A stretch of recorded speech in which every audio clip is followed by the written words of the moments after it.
Bir tədbir öncəsi yazılar ki, Azərbaycan Respublikasının qeyri-hökumət təşkilatlarına dövlət dəstəyi agentliyinin dəstəyi ilə biz bugün sənaye və innovasiyalar üzrə adla yadımdan çıxdı bu. Sənaye və innovasiyalar üzrə Bakı Dövlət Peşə Təhsil Mərkəzindəyik. Azərbaycan Respublikasının qeyri-hökumət təşkilatlarına dövlət dəstəyi agentliyinin maliyyə dəstəyi ilə biz Qurbanların Səsi adlı layihə icrasına başlamışıq daha doğrusu. Layihə çərçivəsində biz bugün də buradayıq. Sizlərin insan alveri qurbanına çevrilməməyiniz üçün, cinayətkarların toruna düşməmək üçün siz burada maarifləndirmə tədbiri aparacağıq. İlk öncə bu bukletləri, bu kitabçaları paylanan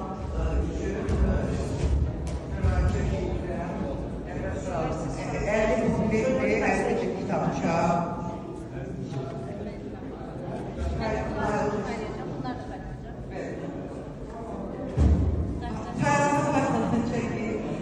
Bir üç tane de köyneydi. Daha doğrusu 6 taneydi. Köyneylerden de önde oturanlar. Hiç sonra siz özgürlersiniz benimle. Köyneyleri kime vereceksiniz, siz verirsiniz. Reklam karakterlidir bu. Ona göre az sayıladı. 5 tane olmasına bakmayarak biz 6 tane getirmiştik. Şahane giyinmek için değil. Bunu reklam karakterlidir. Sonra benimle kime vereceksiniz yakın aktif uşaqlardan. Kimlərə siz verəcək, həmişə məktəbin aktif uşaqlarına köynəkləri təklif edirsiniz. İndi birinci sırada kimlər olacaq?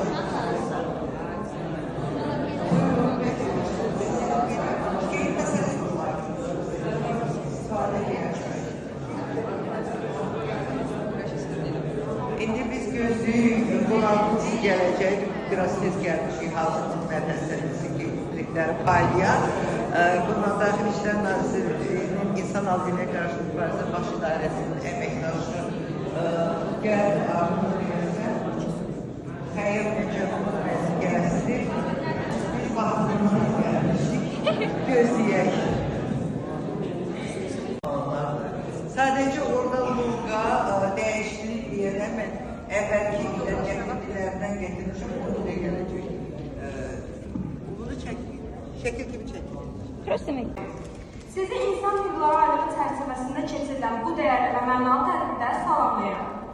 Bugün burada yalnız bir tədbir üçün deyil, bəşəriyyətin ən dəyərli prinsiplərindən biri insan hüquqları naminə toplaşmışıq. Hər birimizin doğuşdan sahib olduğu bu hüquqlar bizi insan edən, cəmiyyət içində şəxsiyyət kimi formalaşdıran əsas dəyərlərdir. Tədbirimizi Azərbaycan Respublikası Dövlət Məclisinə səsləndirməsi ilə açıq elan edilir.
məhkəməyə düşürücü olmasın, amma hətta cinayətkar belə saxladıqları zaman danışmamaq hüququ var. Niyə? Çünki cinayətkar da olsa, onun da hüquqlarını müdafiə edən hüquqlar var. Hansı ki, təhsilkar olsa belə, hüquq onu belə uyur. Yəni, cinayətkar ki, başını cəzalandıra bilməz, onun həqiqətən cinayətin hansı halda, hansı niyyətlə cinayətin pozulmasında kiminsə ancaq başqa mövzuda hansısa zorakılıq və yaxud da ki, bunun kimi başqa şeylər ağzına gəlməsin. Yəni, hər tərəfli bizim hansı hüquq pozulduğu zaman biz onu müdafiə edilmeyi bacarmalıyıq. Və bu gün bu tədbir keçirməli niyyətimizdə olur ki, bu istiqamətdə mütəxəssislər artıq bizi aydınlatsınlar, hüquqlarınızı sizə xatırlatsınlar və bununla yanaşı siz daha çox bunu araşdırıb öyrənə biləsiniz. Mən çox danışmaq istəmirəm, sözü mütəxəssislərə verəcək qonaqlarımıza, bundan daha ətraf şəkildə bizə izah edəcəklər. Düşünürəm ki, sizlər üçün fayda olacaq. Uğurlar həmimiz.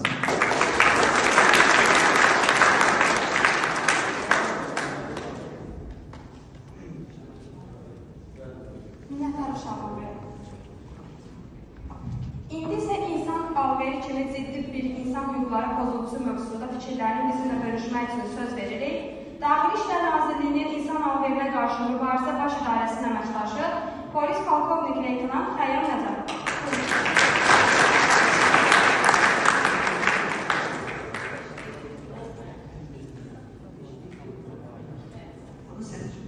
Çıktı sesindeysin.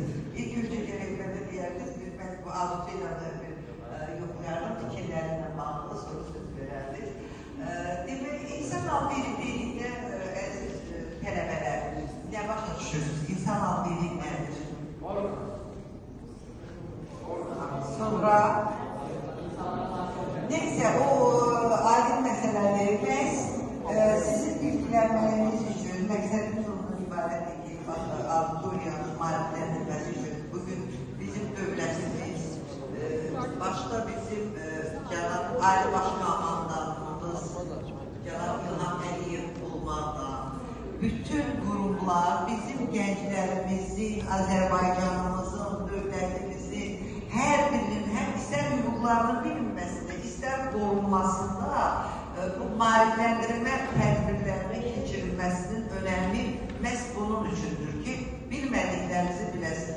Şaban müəllim çox gözəl dedim bunlar. Birinci konstitusiya, suverenlik və konstitusiyaydı və bu məhz bizim hüquqlarımızdır. Konstitusiya, bizim hər birimiz kitab konstitusiyayla bağlı bizdə olmalı. Çox təəssüf ki, gərək əvvəlcədən bununla bağlı da bir şeylər hazırlayardım, bu biləkləri gətirərdim.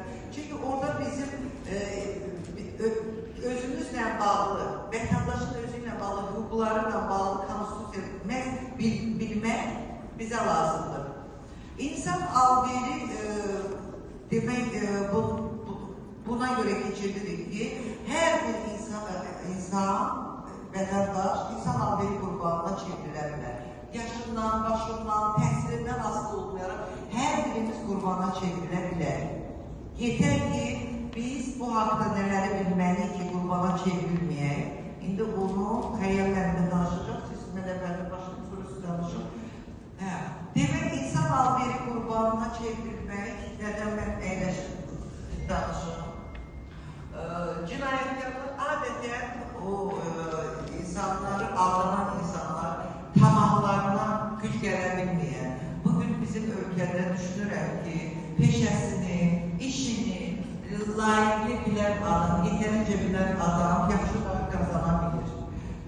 Sizdə ixtisas nədir? Bitirəndən sonra nə olacaqsınız? Nə? Mimar. Ay, ne gözəl. Bu ixtisasa bilirsiniz nə qədər ehtiyac var Azərbaycanda.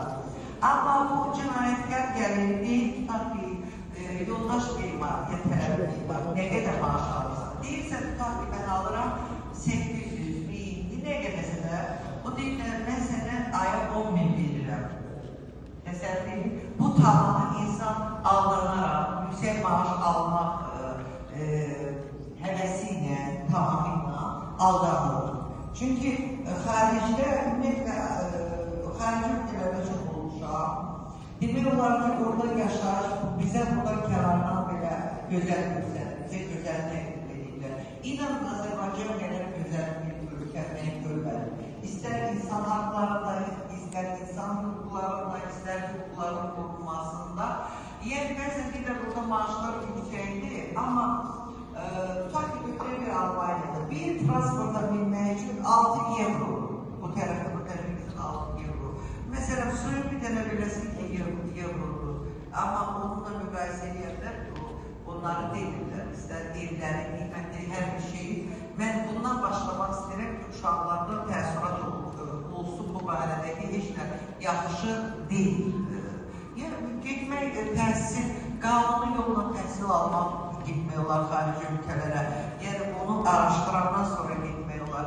Məsələ buradadır ki, təhsil adı altında, iş adı altında insanlar aldadılaraq xarici ölkələrə aparılır. Cinayətkarlar tərəfindən bu var, bu əməkdaşlar, bu sahənin peşəkarı da buradadır, hansı ki, onlarla birbaşa mübarizə aparırlar.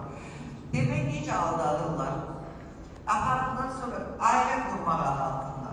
Məsələn, qızı ailə qurmaq adı altında gəlir, istər xarici vətəndaş olsun, istər Azərbaycan vətəndaşı olsun. Deyir ki, mən xaricdə işləyirəm, mən yoldaşımı ora aparacam. Apardıqdan sonra mənim səsim eşidilir də, düşünürəm. Bu tərəfdə olacaq, mənim fikrimi də gəlmir.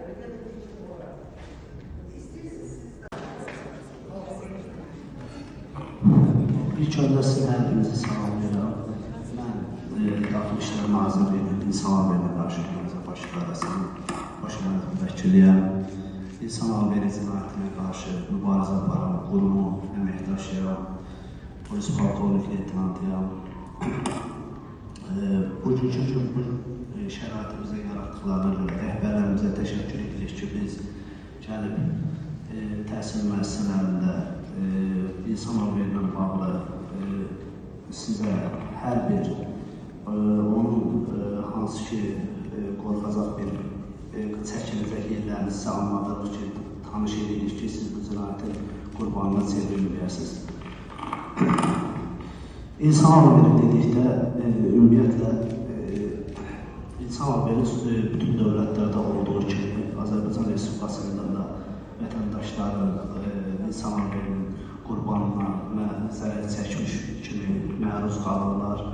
Buna görə də bütün dövlətlərdə baş verdiyi üçün və bu növ cinayət baş verdiyi kimi də Azərbaycanda da baş verməkdədir.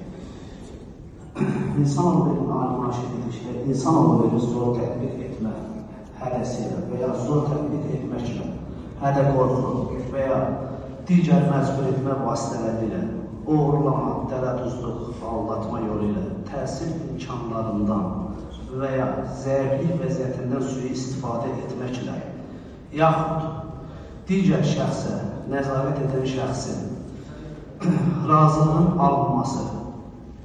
alınması üçün maddi və sair qiymətlər, imtizazlar və ya güzəştlər təqdim etməklə, aldatma yolu ilə təhsil istismar məqsədi ilə cəlb edilməsi, əldə edilməsi, saxlanılması, gizlədilməsi, daşınması, verilməsi və qəbul edilməsi kimi başa düşülür.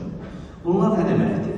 Yəni, bu insanları zor tətbiq etmək hədəsilə, yəni, hər hansı bir şəxsi, hər hansı bir Azərbaycan Respublikasının vətəndaşını istismar məqsədi ilə aldadaraq, digər xarici dövlətlərə aparıb, iş adından, təhsil adından, Mahir xanım dediyi kimi və ya evlənmək adından aldadaraq, digər dövlətlərə apararaq, həmin yerdə onun sənədini, yəni şəxsiyyət vəsiqəsini, vətəndaş pasportunu əlindən alaraq, onun azadlığını məhdudlaşdıraraq törədilir.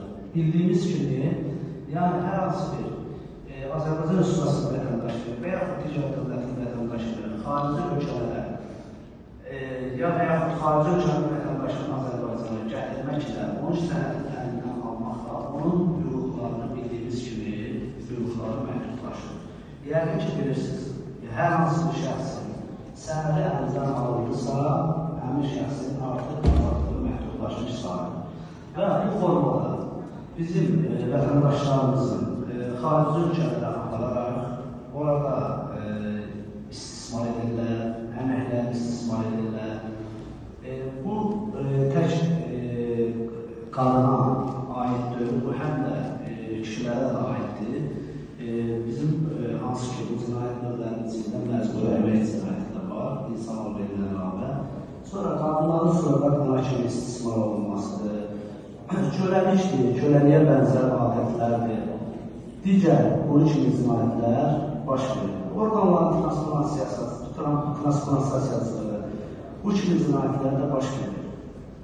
Bu cür cinayətlərdən uzaq olmaq üçün ilk öncə nəyə bilməliyik? Sizə hər hansı bir dövlətdən, hər hansı bir ölkədən, hər hansı bir Azərbaycan vətəndaşı tərəfindən, xarici ölkənin vətəndaşı tərəfindən iş təklif olunduqda dərhal eləmək lazımdır.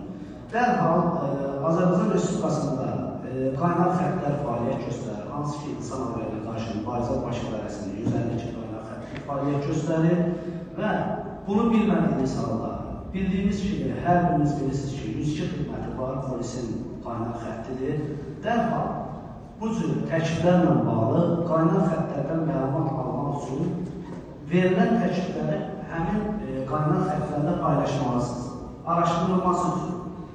Həmin işləri araşdırmaq üçün bizim qaynaq xəttlərlə paylaşdıqda onlar dərhal bu məsələlərdə mütəxəssis kimi, bu məsələləri biz araşdırılan əməkdaş kimi həmin məlumatları bizim baş idarəyə yönləndirirlər və bizim baş idarə tərəfindən orada əgər insan alverinin hər hansı bir növlərindən biri olduqda sizə aydınlıq gətirirlər.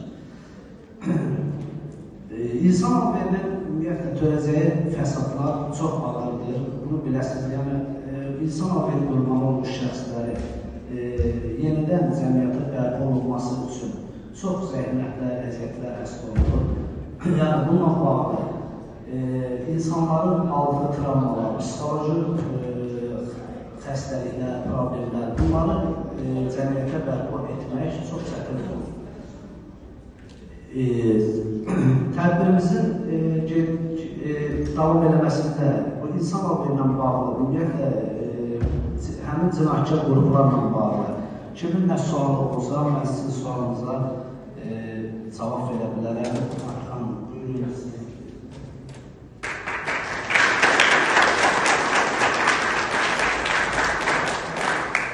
Məryəm müəllimə təşəkkür edirik. Təsəvvür edin ki, bu idarənin işi çox məsuliyyətlidir, gərgindir. Yəni, belə bir o işin arasında vaxt tapıb, Xəyər mən bugün girdirdir. Yəni, əməkdaşlar hamısı iş başındadır, Xəyər müəllimə təşəkkür edirik. Rəhbərliyə təşəkkür edirik, General İnsan Alverlə qarşı mübarizə baş idarəsi rəisinə təşəkkür edirik. Birinci, Xəyər müəllim çox geniş, ətraflı danışdı. Məsələ bundadır ki, insan alverinə çevrilən qurbanlar növləri haqqında məlumat verildi. Mən sizə buradan qurtulmağın yollarını izah edəcəm. İnsan alveri qurbanına çevrildikdən sonra, yəni bu bəlayət döyükar olduqdan sonra buradan qurtulma yollarını izah edəcəm. İnsan alverinə çevrilmək, ən azından xarici ölkəyə gedəndə, istəyir turist kimi də getsəz. Burada insan alverlə bağlı ümumiyyətlə insanların əsas da psixoloji təzyiq altında saxlanmaqla sizin fərqində olan Xarici ölkəyə gedəndə mütləq şəkildə turist kimi də getsə, səfərə də getsə, qonağa da getsə, mütləq şəkildə xarici pasportunuzun surətini, şəxsiyyəti surətini çıxardın. 4 dənə, 5 dənə çıxardın, çamadanınıza qoyun, cibinizə qoyun, hər bir yerdə qoyun ki, şəxsiyyəti təsdiq edən sənədiniz əlinizdə olsun. Onu itirdikdən sonra siz ölkəyə qayıda bilmirsiniz. Əlinizdə şəxsiyyətinizi sübut edən sənəd olursa, siz səfirliyinizə, konsulluğunuza, getdiyiniz ölkənin bu aidiyyatı orqanlarına müraciət eləməyinə əlinizdə əsas olsun. Bir də ki, heç zaman siz xarici pasportunuzu xaricdə özünüzdən başqa kimsəyə verməyin. Hətta belə qohumunuza belə verməyin. Çünki belə bir hadisə olmuşdu. İnsan Halğı ilə Qarşılıq İdarələrinin əməkdaşı bilir. Əmisi oğlu, əmisi qızını iş adı altında aparmışdı xarici ülkəyə, Dubaya. Onun xarici pasportunu da əlindən almışdı. O həmən xalası, qızı qayda bilmirdi. O bütün günü cinsi istismara məruz qalmışdı. Yəni, o öyle əlində çatmışdı ki, onun orqanlarında sıradan çıxmışdı. Yəni, bax, belə bir hallar olur. Şəxsiyyətlə bu xarici pasportunuzu heç vaxt heç kəsə bilməyin. Və digər, ailə qurmaq adı altından keyfiyyətlə xarici ülkəyə ola bilən insanı sevə də bilər, gedə də bilər. Amma getməmişdən qabaq o ülkənin buradakı səfirliyinə həmin adam haqqında məlumat ala bilərsiniz, müraciət edə bilərsiniz, onun kimliyini yoxlaya bilərsiniz. Həqiqətən bu normal adamdır. Adam var ki, burada evləri bu insan adıyla qurbana çevirilər, hansısa adam aparırsa, orada ailəlidir. Bizim burada yoxlananda görürsünüz o ailəlidir. Və yaxud iş adı altında, təhsil adı altında, bu lisenziyanın yoxluğun hansısa firmalarda sizə xaricə təhsil göndərən elanlar çıxır sosial şəbəkələrdə. Hara girək kimi baxırsa, xaricdə təhsil, xaricdə təhsil. Onları da mütləq araşdırmaq lazımdır. İş yerini mütləq araşdırmaq lazımdır. Həmən işə düzəltməli lisenziyası varmı? O xaricdə təhsil bunların rəsmi lisenziyası varmı? Onlar haqqında maraqlanmaq lazımdır. Oradan bir məsələ, o informasiya o qədər çoxdur, istəyir qısa zamanda sizin vaxtınızı azalmaqla bütün məlumatları sizə çatdıraq. Qurbana, ümumiyyətlə, insan cinayətkarların toruna düşən qurbanları, cinayətkarlar elə qorxudurlar ki, o insanlar şikayət edə bilirlər. Deyirlər ki, siz bizdən şikayət edəsə, siz də tutacaqsınız. Xeyr, o əsla belə deyil. Qanunlarımız zərər çəkmişlərini həmişə qoruyur, müdafiə edir. Hətta insan almayı qurbanına çevrilmiş adam dövlət tərəfindən 700 manat təzminat alır. Bundan əlavə, o Sığınacaq İşlər Nazirliyinin otel tipində çox yüksək səviyyədə sığınacağı mövcuddur və sığınacaqlardan orada qurbanı saxlanılır, əməliyyat lazımdırsa, təmənnasız, pulsuz, yedizdirirlər, içizdirirlər, orada qalır. Yəni, bütün təminat oradan verilir. Ondan əlavə, sonra bizə göndərilir, bizdə də mən də sığınacağın rəhbəriyəm, biz sığınacaqda həmən qurbana çevrilmiş insanlara psixoloji yardım göstəririk, onun cəmiyyətə inteqrasiya olmasına yardımcı oluruq, reabilitasiya və reinteqrasiya proseslərini biz də keçir və ondan sonra onu biz Səhvlər Qadınlar Federasiyasının əməkdaşlığı edirik, onlara müraciət edirik, həmən qadının, ya kişinin sonradan işləməsi üçün, bir təhsil alması üçün təmənnasını olaraq bizə yardımcı olurlar və onun işlə təmin olmasında da bizə köməkliyi göstərir.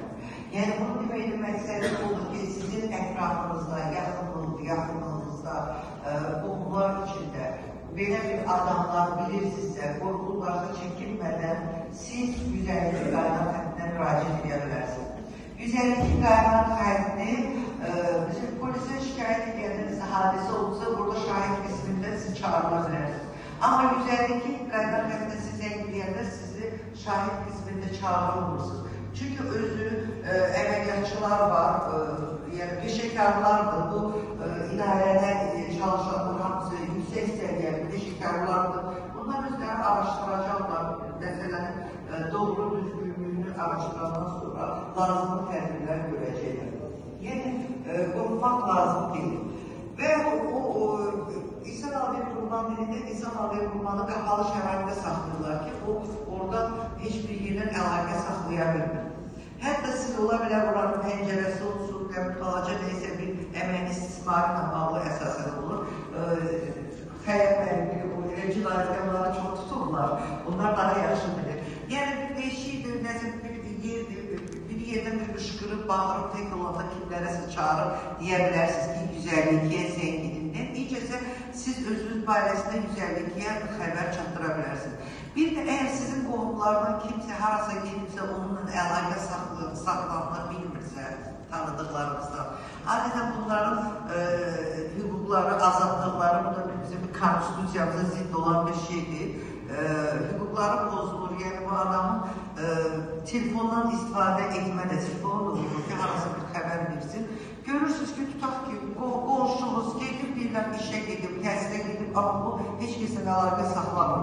Bu adamı başa sala bilərsiniz ki, 152-yə onun haqqında məlumat verilsin. O hara çıxıbsa, hansı ölkəyə çıxıbsa, onu araşdırılıb tapılsın. Bir hadisəli epizodu danışacağım. Biz Qubadan gəlirdik, yolda bir xanım dayanmışdı, yağışda yağırdı, yaşlı da qadın idi. Saxladım bu xanımı, götürdüm ki, hara gedirsiniz Bakıya, götürdüm. Deyirəm ki, siz nə yaşayın ki, harada yaşayırsınız? Dedi, Dəvəçidə yaşayıram. Yaşlı belə güclə gəzir, elə ağlayır. Deyirəm, niyə ağlayırsınız? Deyir, mənim qızım iş adıyla gedib xaricə. Mən zəng edirəm ona, 6-7 ayda bundan xəbəri yoxdur, telefonu da bağlıdır, heç səsəbini yoxdur. Dedim, sizi gör necə ürəyiniz təmizdir, qarşınıza mən çıxmışam da. Mən bu sahibimlə müayinlənmədən gəlməm. Buklet verdim, onun haqqında məlumat götürdüm, nə vaxt gedib, haçan gedib, necə gedib və onun həmən məlumatı mən İnsan Adliyyətinə qarşı mübarizə baş idarəsinə verdim. Və sağ olsunlar ki, bu məsələ öz həllini tapdı, yəni onu araşdırdılar, kimin vasitəsilə, polis də təbii ki, polisin diqqətindən, bizim Azərbaycan polisi kimi polis deyərdim ki, yoxdur. Ümumiyyətlə, burada bir istəyərdim ki, bizim Azərbaycan polisinə bir almışlar gəlsin.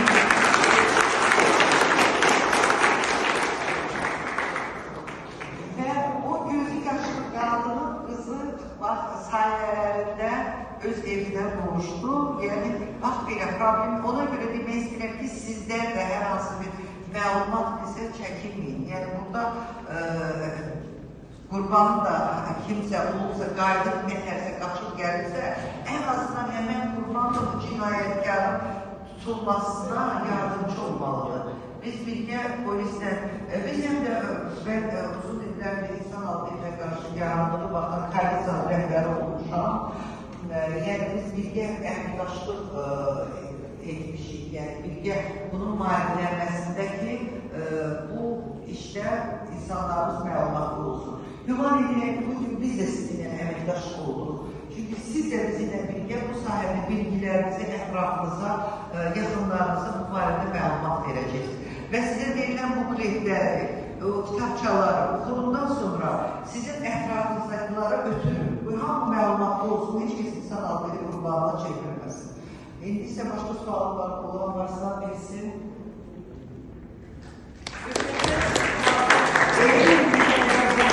Polis halkı burada suallarınızı verin cevabını.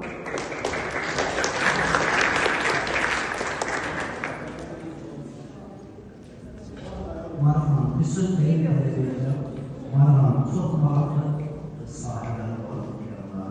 Biri, Marhan, dedi mənə, kişi bir təhlükəsindən bağlı. Bu çox maraqlı sahədir. Yəqin ki, bu sahə mənim özümə də maraqlı gəldi. Bu sahə mənim dedi. Çalışın bu sahədən informasiya təhlükəsizliyi, kiber, bundan istifadə edilməlidir. Bu bizim yəqin ki, bu günlərin təhsil alırsınız və sosial şəbəkələrdə baxsınız, bu kiber cinayətkarlıqlar olmalıdır. Əgər yəqin ki, bu istiqamətdə yüksək təhsil alsaq sizi gələcəkdə bizim kiber cinayətkarlıqdan qarşıya gələn ki, bilirsiniz, mübarizə idarələrimiz var və bizim də polis akademiyasında da bu ildən başlayıb 25 nəfərdə kiberə görə yer verilir, polis akademiyasında təhsil almaq üçün. Bu gözəl sahədir. Bundan istifadə edin, təhsilinizi yüksək səviyyədə alın ki, gələcəkdə bu gözəl vəzifələrdə işləyə bilərsiniz. Çox gözəl. Bir də bir söz deyim, bax, indi o əsas məsələ bu dediniz sizin sahə, o yerdən çıxdı. İndi əgər cinayətkarlar, bu səs gəlmə, əgər cinayətkarlar bu düşürdülər yollarda, burada, qohumlarından, qonşularından, iş yerindən, təhsil yerindən aldadırdılarsa, İndi hiç əziyyət də çəkmirlər. Otururlar telefon əllərində, bütün günü sosial şəbəkələrlə, oğlanlar qızlar oğlanlarla, oğlanlar oğlanlarla, bu dəqiqə onsuz da oğlanlar bilməsində gecəsi istismarı tek qızlar qalır, yəni oğlanlar da qızlar almalar qalır. Yəni mənim pulum var, atama pulum var, imkanım var, sənə bilet alıram, gedək orada işləyək. Oğlanı belə alırdım, aparım cinsi istismara məruz olur. Yəni bu, daha doğrusu ən çox həvəskar olanlar olur ki, işləməyə gitməyə, xaricə gitməyə. Qızlarda belədir ki, bir o qədər sərbəst şəkildə xaricə iş adı altında gitmək, təhsili alına bilərlər, işlədəki çox az faiz ola bilər. Əsasən oğlanlar daha çox alana bilərlər, yəni ehtiyatlı olun. Yəni etibar, sosial şəbəkələrdə çalış, o şəxsi qutulardan, məsələn, mənim çox messenger bir şey bağlıdır. Facebook'da, nədir, hansı sosial şəbəkədə aktivlik var. Yəni onlardan tanımadığınız adamlara, bax o xaricdə bəziləri, onların pülsürlər necə alınandığını bilmirəm. Hətta onlar belə o kənardan hansısa qüvvələrin insanları cəlb eləmək istəyir. Birinci insanların beyinlərini yuyurlar, tamahkarlar. O hansı ki, o satırlar deyək də, onlar da bu vasitədə demək olar ki, əlləri olmamış olmaz. Mən elə düşünürəm ki, onlar da əgər buradan Azərbaycanların manipulyasiya edib, ölkənin şərait pismiş kimi qəribə insanları tora salıb aparmaqda da biləsiz digər üsullarında istifadə edilir. Düşünürəm ki, burada olanlar heç bir şey cinayətkar konuşulmazsa, alınmazsa. Hətta bəzən fikirləşir ki, burada cəvalardır. Məsələn, 50-60 yaşında qadın da alınır o xarakterlər, 70 yaşında qadın da alınır. Əmək istismarı var, orqanlarının çıxarılması, transplantasiyasına xarakterlər. Yəni, bu belə bir cinayət növüdür ki, doğrudan ən təhlükəli cinayət yaşından asılı olmayan hər kəs tamamını vurmaq ola bilər, tamamını. Azərbaycan yenidir, gözəl sizin peşəmiz şey, günün aktual, ən aktual olan peşəmizdə çalışın. Özü sizin kollektiv rəhbərliyimiz, təzə rəhbərliyimizdə gəlib düşünürəm ki, çox belə sizin burada hər bir şey yüksək səviyyədə, mən dəfələrlə burada olmuşam. Doğrudan da burada nizam, intizam, təlim, tərbiyə, təhsilin yüksək səviyyədə olmasını müşahidə etmişəm. Ona görə də sizin rəhbərliyə də təşəkkür edirik və güman edirik ki, sizlər bu müəllimlərin, bu oxuduğumuz ocağın adını həmçə yüksəklərdə qaldıracaqsınız və cinayətkarların yoluna düşməyəcəksiniz. İndi siz suallarınızı verir bilərsiniz. Buyurun.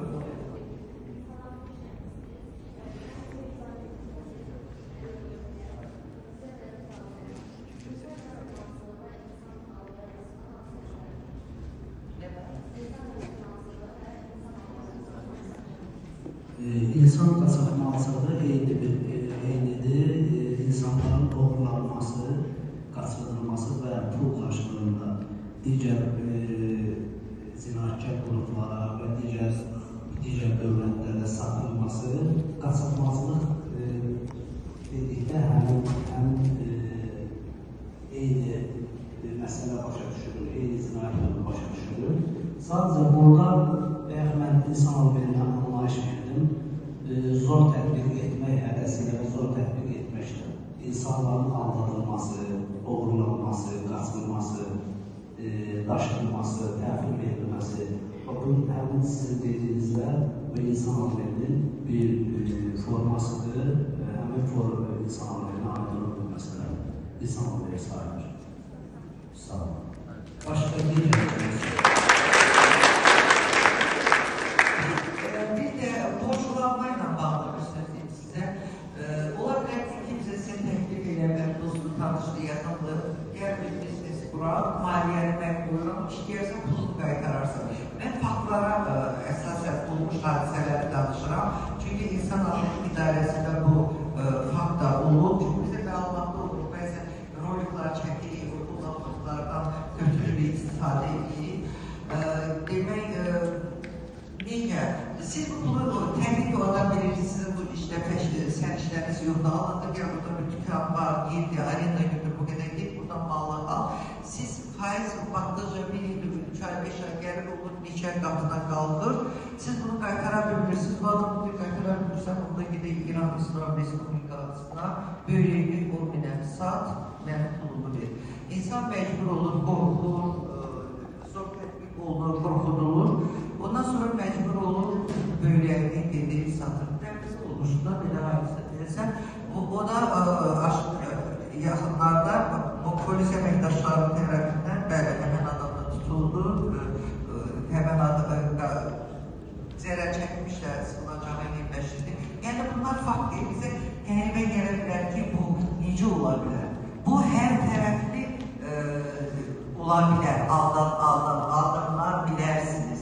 Yəni bu yaddan çıxanma epizodu idi ki, yəni kiməsə pul almayın, kiməsə güvənməyin, hər bir şey ehtiyatla yanaşın. Yəni biri ki, belə də bir qurbana çevirə bilərsiniz. Bu yolda da qurbana çevirmək mümkün.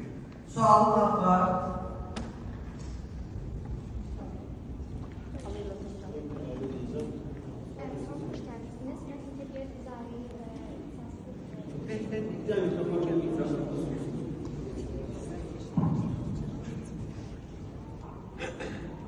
Salam, xoş gəldiniz.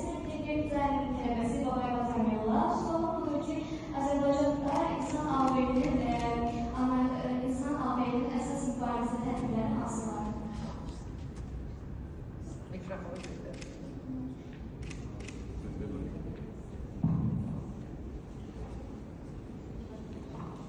Birincisi, insan ağabeyinin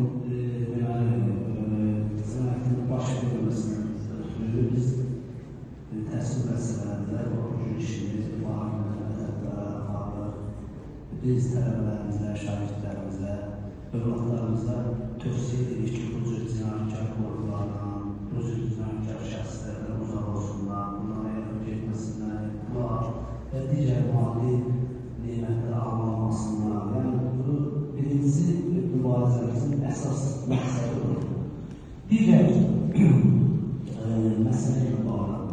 Bu qurumlara çevrildikdən, aldatdıqdan sonra, hansı ki, xarici ölkədə, Azərbaycan Respublikasında, digər dövlətlərdə istismar olunmuş, məcburi əməliyyat olunmuş, insan cinsi istismarın olunmuş biz həmin şəxsləri deməli öz işimizlə bağlı araşdırıb tutaraq, həmin cinayətkar qrupu onların barəsində materiallar toplayaraq, onların digər gələcəkdə bu cinayətin bir neçə digər şəxslərə bu cinayətin qurbanına çevrilməməsi üçün onların barələrində bütün detalli şəkildə materiallar toplamaq bizim istintaq ixtiyalarımız var, istintaq edilməsinə verilir və barələrində cinayətçi başlandıqdan sonra bildiyimiz kimi insan cinayəti ağır cinayət olduğu üçün ağır cinayətlər məhkəməsindən göndərilir. Həmin şəxslər həbs olunur, dərhal həbs olunur, dərhal. Ki, gələcəkdə digər bu cinayəti törədilməsin və digər şəxsləri qurbanına çevrilməsin. Buna görə də bütün tədbirlər bizim başqaları əməkdaşlarıyla yetərli şəkildə araşdırılır və qərar qəbul olunması üçün də dediyimiz kimi cəzalanmaları üçün də məhkəmə məsuliyyətə çıxarılır. Sağ olun.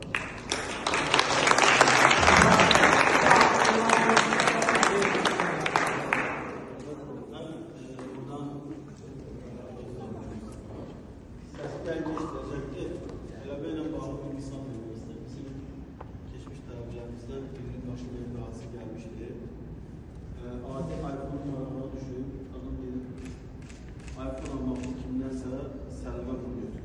Məsələn ki, sizdə yəni el-rəsbərdən verirlər sizə və siz o bu müəyyən vaxtda qaytarmasa 4%.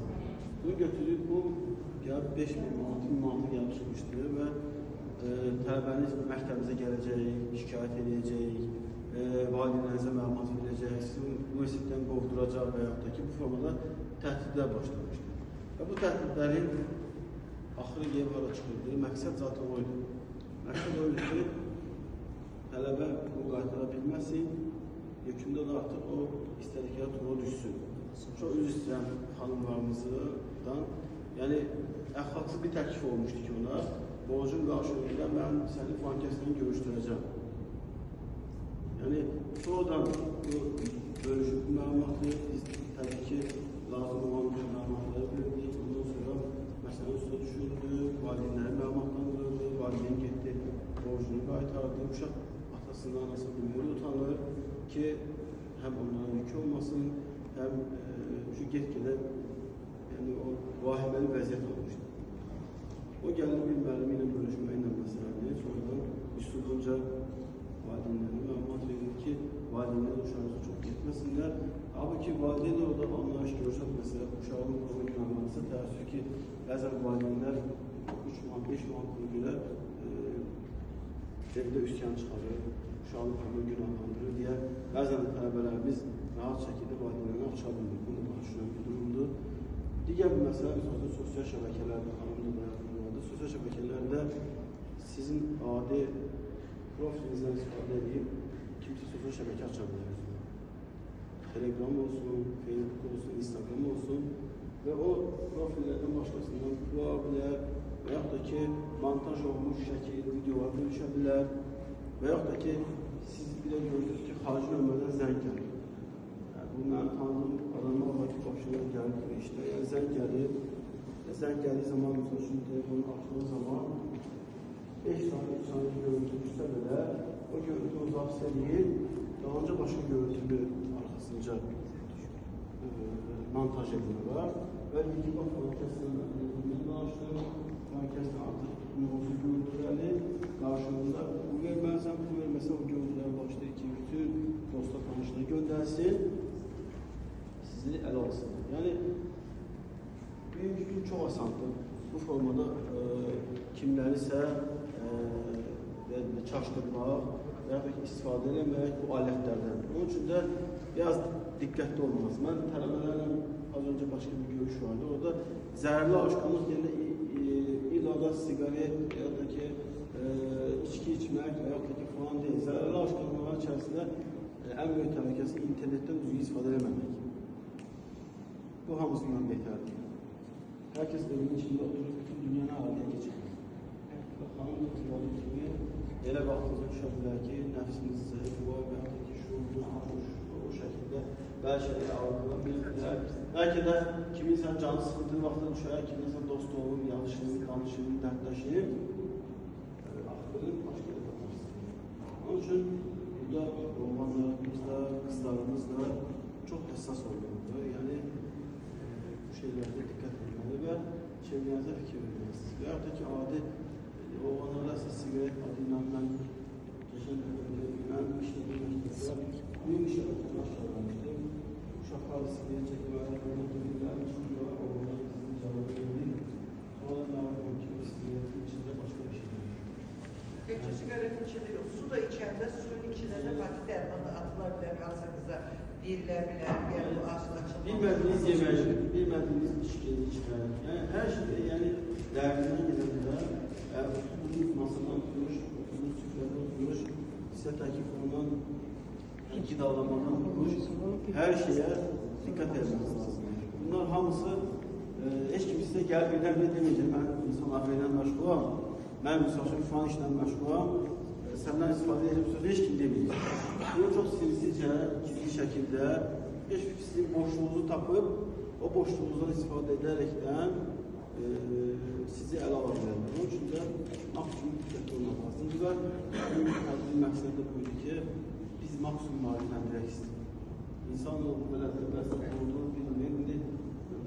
Ben içine misal verdim, xarici ülkeye gitme meselesi, pasportu götürme meselesi. Yani bilmiyorum iş teklifi adıyla, kimse CV eleştirir, iş teklif edeyim size falan falan. Yani o kadar iğrenç oyunlar, hileler var ki o şer güvveler. İnsan haberi değil bu taşlar. Böyle bir şey olabilir ki sizi ele boşluğu tutup şantaj edebilirler ki artık harici devlete karşı size bilgilerimizden istifade edebilir. Harici devlet sizi bir agent gibi yetiştirebilir. Bilmeden diyebilir karşına benim bilgileri getirmezsin, ben seninle bunu bölüşeceğim. Ben bir nümune... Ben bir nümune yaşayacağım size. Bu biraz şey məlumatı. Belki mühimlerin daha şeyler. 15 yıl önce o dediğiniz bazı komşu ülkelerden hususi oğlanlaşan ve üstad qadın silahı. Tələbə ismində gəlib də adam üniversiteye girib, tələbə kimi oxuyur aranızda. Bilmirsiniz, fərqli değilsiniz. Ama yavaş-yavaş sizi yoldan çıxarır ve bir yerden sonra misal üçün bu dünyada en büyük silahdır, yani siyasette de en büyük silahdır. Kiminsə kasetlərə çəkilib gidiyor. O bilmir. O bilmir ve 20 il keçir, 10 il keçir. Gəncliyində bir səhv edir, kimlərsə hansısa həzzi yaşamaq üçün, mən sizə açıq deyəcəm. Və bir vəzifəyə gəldikdən sonra o riski və ya da ki, onun o səhvinin bir kopyasını göndərirlər, onun iş masasının üstünə baxır adam ailəsi, uşaqları, yoldaşı, vəzifəsi və daha önce bir də məktub gələ bilər ki, birdən sonra mənim dediklərimi eləməlisin. Eləməsən, bu da bütün ictimaiyyət görəcək. Bu zaman ne olursunuz? Yani heç kim, çok az insan gibi bu cürətlə çıxabilir və bu yoldan insanları ələ almaq istəyən xarici kəşfiyyatları olabilir. Bütün bunların yani real belki de bunu bir neçə filmdə də mən əks etdirən bir film izləmişdim. Orada da vardı ki, xarici iş görüşməsində gelir və iş görüşməsində misal üçün deyirlər, falan işlər bu şəkildə olacaq, ölkələr arasında müqavilə bağlanacaq.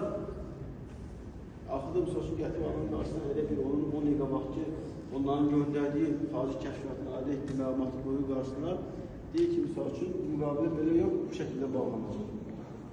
O da qalır belə. Bu filmdən bir episoddur, bu serial. Amma o məsələlərin əslinə yox, tərsinə baxmaq lazım. Bizə vermək istədiyi mesaja.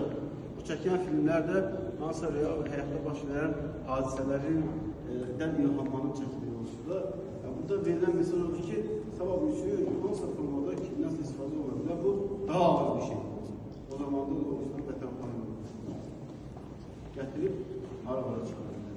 Ya bu mövzu çoxdur, misallar çoxdur. Yani, ümid edirəm hiçbiriniz o şəkildə insanlarla qarşılaşmazsınız. Onun üçündə herkes gözü açıq, yani ki zihni iti, biraz da şüpheci olmaq lazım. Her şeyden şüphelenmek lazım.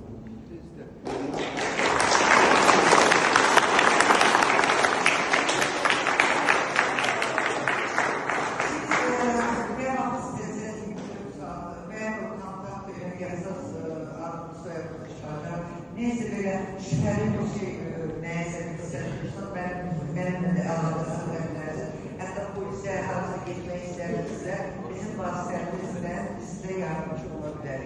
Hukuklarla bağlı olsa bize yerden nasıl kıymetler gösterdiği kanunlar esasen olanlar zahir kanunlara bu insan adıyla bununla bağlı olsa müracaat ederlerse bu istikamette herkeslere müracaat ederler. Ama hukuklarla bağlı, korunmasıyla bağlı kanun hukuklarla müdahalesi yani bana müracaat edebilirsiniz. Bu kadar. Bir de en esas mesele, hiç kullanan bir bakayımlar, bana da sen gelmiştim. Değil mi? Bu da tesadüftü. Hiç ben bilmiyorum. Sonra birileri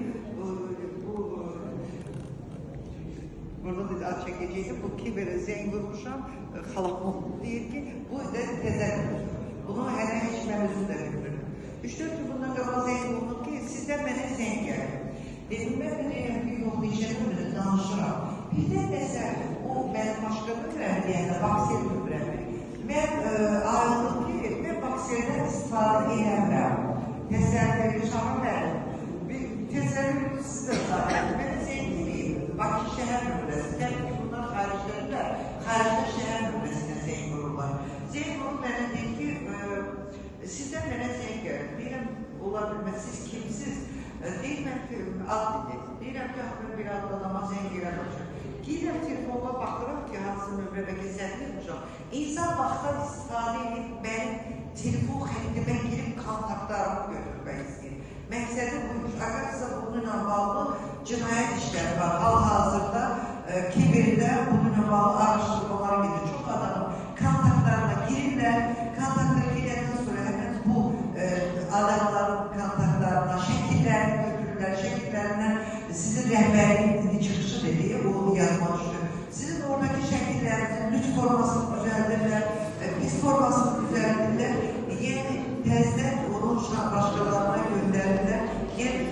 her terbiye çok etkili olmak lazımdır. Ve ben bir kanun başına gelip onu da danıştım. Kanun hekimdir. Hekim. Bize de müracaat ediyoruz. Ben hep Dahil İşler Nazırı yanlışlı var, şuranı serdim var diye. Bize müracaat oldu. Benim kanunum telefona girip buna bilersen diye düşmüşler. Danıştıktan sonra onun kontaklarına girip bu da dükkanına aldım. Haberi yazıp okul halkı vaziyetleri beni kömeğine. İnan memnunum kullandılar benimle kalmış alanda. Mesajlar bunun telefon nömrəsiyle gelir. Kızlar bilirsiniz. Girip telefonun içinde oynuyorlar. Siz eğer danışırsınız, sizin telefonunuzla, sizin nömrənizle zeyberliğin içinde oynandı.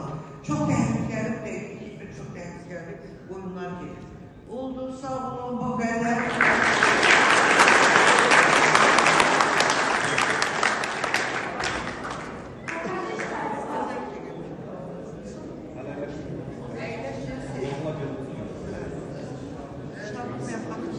Hörmətli iştirakçılar, bu gün burada eşitdiyimiz hər bir fikir, hər bir çıxış bizə bir daha göstərdi ki, insan hüquqları ümumbəşər dəyərdir.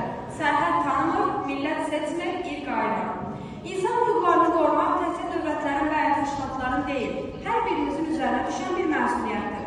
Evdə, məktəbdə, iş yerində,